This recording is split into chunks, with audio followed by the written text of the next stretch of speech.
누가복음 5장 12절에서 26절인데요. 그 중에서 17절에서 19절 한 목소리로 같이 읽습니다.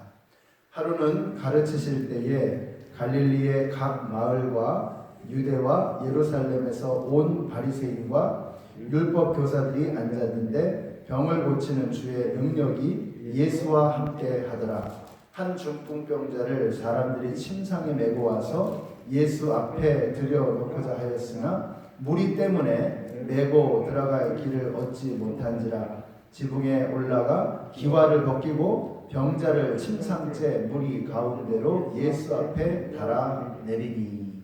아멘. 네, 어제 말씀을 보시면은 예수님께서 베드로를 부르시는 장면이 나옵니다. 사람을 낚는 어부가 되게 하겠다라고 하는 주님의 이 부르심, 그 말씀이었습니다. 그러니까 베드로가 밤새도록 그물질을 했지만 헛수고였습니다. 그러나 그가 말씀에 의지하여서 그물을 던졌을 때에 물고기를 잡은 것이 실이 많았다. 그물이 찢어질 정도로 많이 잡히게 되었습니다. 여러분, 우리가 아무리 열심히 주님의 일을 한다고 해도 내 힘을 의지하게 되면 결국은 헛수고가 됩니다.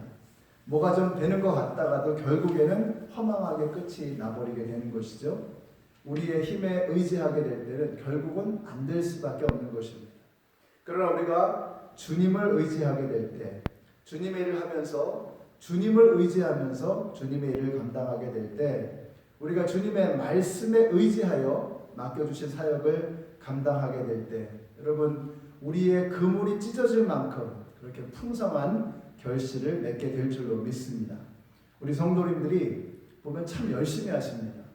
굉장히 노력하시고 어떻게든 일이 잘 되게 해보려고 애쓰시는 그런 모습을 보게 됩니다.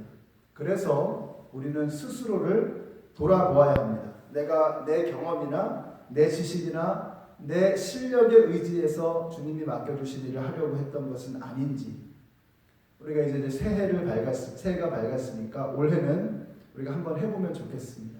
그냥 하는 게 아니라 주님의 능력에 의지하여, 하나님의 말씀에 의지하여, 하나님께서 하라고 하면 하고 하지 말라고 하면 하지 않는 하나님의 말씀에 의지해서 주님 맡겨주신 사명을 감당하는, 이것을 한번 해보시는 우리 성도님들이 되시기를 바랍니다. 우리가 전도할 때도 주님의 말씀에 의지해서, 맡겨주신 사역을 감당할 때도 주님의 말씀에 의지해서 말씀을 먼저 붙들고 이렇게 주님의 일을 하는 저와 여러분이 되시기를 바랍니다.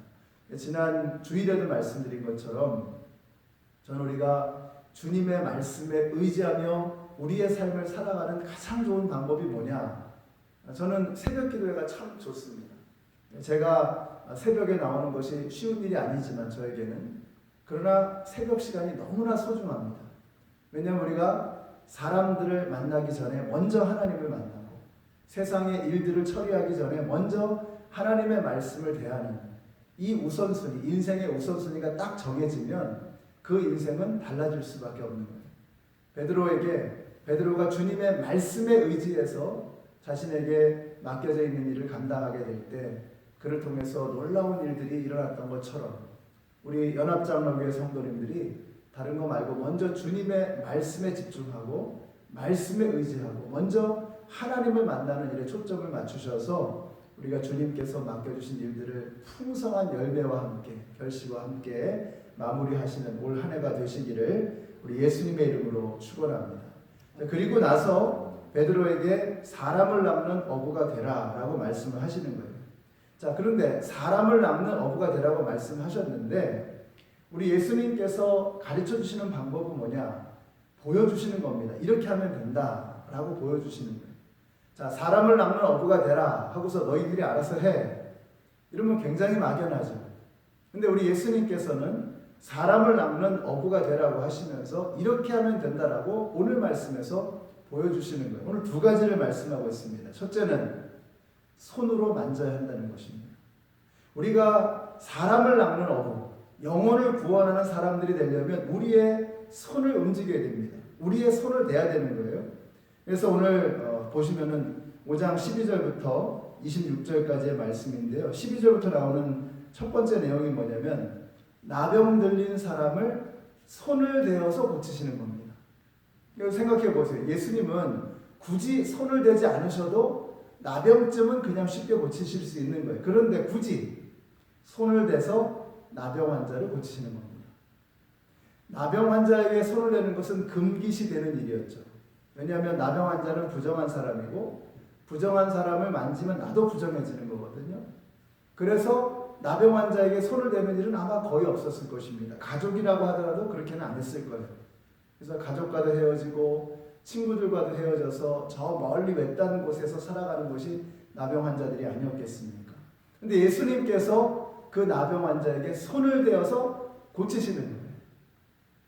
여러분, 우리가 영혼을 구원하려면, 우리가 죽어가는 사람들을 살리려면 어떻게 해야 되느냐? 손을 대야 되는 거예요. 손을 대야. 우리의 손을 대어서, 우리가 이 함께 손을 대어서 그 영혼을 어루만져 주게 될 때 그 영혼이 위로를 받고 고침을 받는 역사가 나타나게 되는 것입니다. 여러분, 우리가 요즘에 언택트 시대라 그러죠.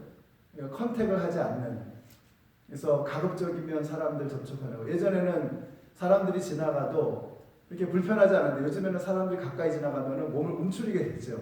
언택트 시대가 된 거죠. 근데 언택트 시대의 중요한 게 뭐냐? 저는 컨택트라고 생각해요. 그래서 더욱더 컨택트를 해야 된다. 그래서 우리가 컨택트하는 방법을, 수많은 방법들을 우리가 생각해 볼 수 있어요. 예를 들면 뭐 문자를 한다든지 카톡을 한다든지 전화 통화를 한다든지 멀찍이서 본다든지, 우리가 이 언택트 시대에 정말 중요한 게 뭐냐면 컨택하는 겁니다. 이게 굉장히 중요한 겁니다. 그러니까 우리가 영혼을 구원하려고 그러면 그 영혼의 아픈 상처를 어루만질 수 있는 이런 마음이 있어야 된다는 거죠. 놀라운 건 뭐냐면 그 당시 사람들의 생각은 이런 거였습니다. 자, 부정한 것을 내가 만지면 내가 부정해진다는 거예요. 근데 예수님의 생각은 달랐습니다. 부정한 것을 내가 만질 때 이 부정한 것이 나로 인해서 거룩해진다는 거예요. 이게 유대인들의 생각과 예수님의 생각이 근본적으로 달랐던 것입니다. 유대인들은 그렇게 생각한 거 아니에요. 부정한 것을 내가 만지면 내가 부정해져서 이제는 내가 하나님 앞에 예배도 할 수 없고 그런 사람이 된다는 거 아니에요. 부정한 것 때문에 내가 부정해진다는 거 아니에요. 근데 예수님의 생각은 달랐어요. 부정한 것을 내가 만지면 나의 거룩함 때문에 이 부정한 것이 거룩해진다. 이것이 예수님이 우리에게 보여주셨던 거예요. 나병 환자를 만지면 내가 나병 환자와 같이 부정해지는 것이 아니라 부정한 이 사람을 예수님이 만지실 때 이 부정한 사람이 고침을 받는 역사가 나타난다는 거예요. 우리 그리스도인들은 유대인과는 다르게 우리가 부정한 것을 만질 때 그 우리의 거룩함 때문에, 내 안에 있는 예수 때문에 이 부정한 것이 거룩해질 수 있다는 이 확신을 가진 사람들이라고 하는 것이죠. 그러므로 연합장로교회 성도 여러분, 오늘도 우리가 많은 영혼을 만나게 될 것입니다. 여러분의 거룩함 때문에 여러분이 접촉하는, 여러분이 대화하고 여러분이 눈을 마주치고 여러분이 만나는 그 사람들이 거룩해지게 될 것을 믿으시기 바랍니다. 이 정도의 자신감은 가지고 나가야죠. 이게 그리스도인의 모습이라고 하는 것입니다. 자, 또 한 가지 우리에게 보여주시는 것은 뭐냐면 지붕을 뚫어야 한다는 것입니다. 그러니까 우리가 영혼을 구원하려면 지붕을 뚫어야 한다. 그래서 오늘 우리가 읽은 본문이 바로 지붕을 뚫고 예수님에게로 나아가는 그 사람들이었어요. 이 중풍병자가 있었습니다. 온몸이 마비가 돼서 움직일 수가 없는 사람이었어요. 친구들이 이 사람을 데리고 예수님에게로 가려고 하는데 사람들이 너무 많아가지고 예수님에게 닿을 수가 없는 것입니다. 그래서 이 사람들이 생각한 방법이 뭐냐? 지붕을 뚫고, 기왓장을 뚫고서 예수님에게로 내려가는 이 창의적인 방법을 생각한 거예요. 근데 이 창의성이 어디서 나오느냐? 절박함이에요. 절박함. 내가 예수를 만나지 않으면 살 수 없다 라고 하는 이 절박함 때문에 그들은 지붕을 뚫고 예수님에게로 나아갔다라는 것입니다. 지붕은 무엇입니까? 우리의 편견, 우리가 가지고 있는 고정관념, 이런 것들을 뚫고 지나가지 않으면 우리는 영혼을 구원할 수 없습니다.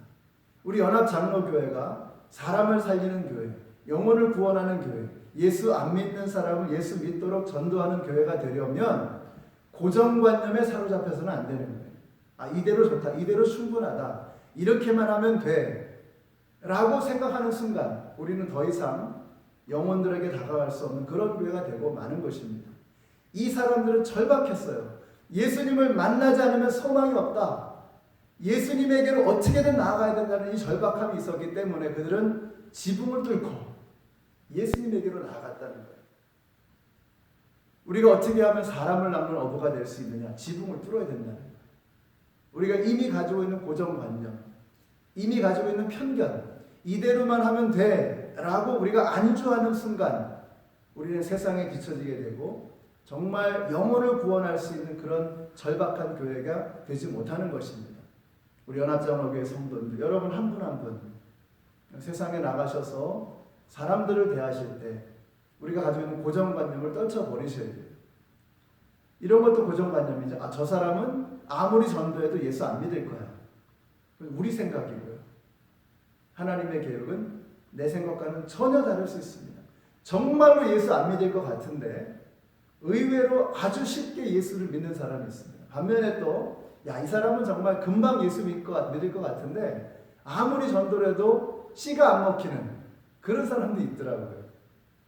그거는 하나님의 영역이니까 우리 그런 거 생각하지 말고 내가 가지고 있는 생각, 나의 고정관념, 내가 가지고 있는 편견 이런 거 다 내려놓고 창의적인 방법으로, 그리고 그 사람에 대한 판단을 미리 하지 말고 때를 얻든지 못 얻든지 어떤 상황에서도 어느 누구에게라도 복음을 전할 수 있는 저와 여러분이 되시기를 바랍니다. 그래서 베드로를 사람 낚는 업으로 보내셨던 것처럼, 부르셨던 것처럼 오늘 우리 연합장로교회 성도님들도 우리에게 주시는 그 사람, 그 영혼들을 주님 앞으로 데려오기 위해서 열심히 노력하고 힘쓰시고 편견에 사로잡히지 마시고 여러분의 손을 대어서 어떻게든 그들과 그 마음을 터치하고 그들과 컨택하심으로 사람 낚는 어부가 되어지시는 오늘 하루가 되시기를 우리 예수님의 이름으로 축원합니다. 기도하겠습니다. 주님 감사합니다. 저희들을 사람 낚는 어부로 부르신 줄로 믿습니다. 이 땅에 예수님 알지 못하고 신음하며 죽어가는 많은 사람들이 있습니다. 그들에게 다가가는 저희들이 되게 하시고 그들에게 손을 얹어서 그들의 아픔을 위로하는 저희들 모두가 되게 하여 주시옵소서. 예수님의 이름으로 기도드렸습니다. 아멘. 하늘에 계신 우리 아버지여, 이름이 거룩히 여김을 받으시오며 나라의 마옵시며 뜻이 하늘에서 이룬 것 같이 땅에서도 이루어지이다. 오늘날 우리에게 일용할 양식을 주옵시고 우리가 우리에게 죄 지은 자를 사하여 준 것 같이 우리 죄를 사하여 주옵시고 우리를 시험에 들게 하지 마옵시고 다만 악에서 구하옵소서. 내게 나라와 권세와 영광이 아버지께 영원히 있사옵나이다. 아멘.